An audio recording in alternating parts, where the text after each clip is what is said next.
આવા કપરા સંજોગોમાં, પછી તે કોરોનાની મહામારી હોય કે ગયા મહિને આવેલું પૂર હોય કે અત્યારે છેલ્લા 72 કલાકમાં કે છેલ્લા 4.5-5 દિવસથી જે સંજોગોનો આપણે સામનો કરી રહ્યા છે, ત્યારે સમગ્ર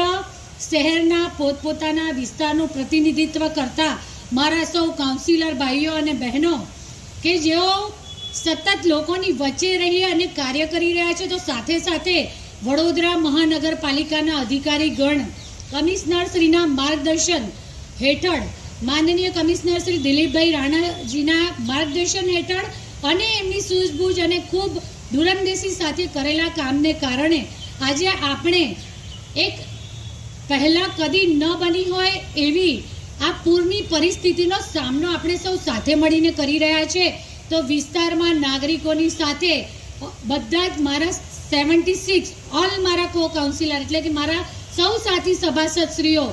લોકોની સાથે ખભે ખભો મિલાવી અને લોકોની વચ્ચે સતત લોકોની સાથે વરસતા વરસાદમાં અને વરસાદ પછીની પૂરની આ ભયંકર પરિસ્થિતિમાં પણ સાથે રહ્યા છે અને અત્યારે પણ આ સેવા યજ્ઞ ચાલુ રહ્યો છે।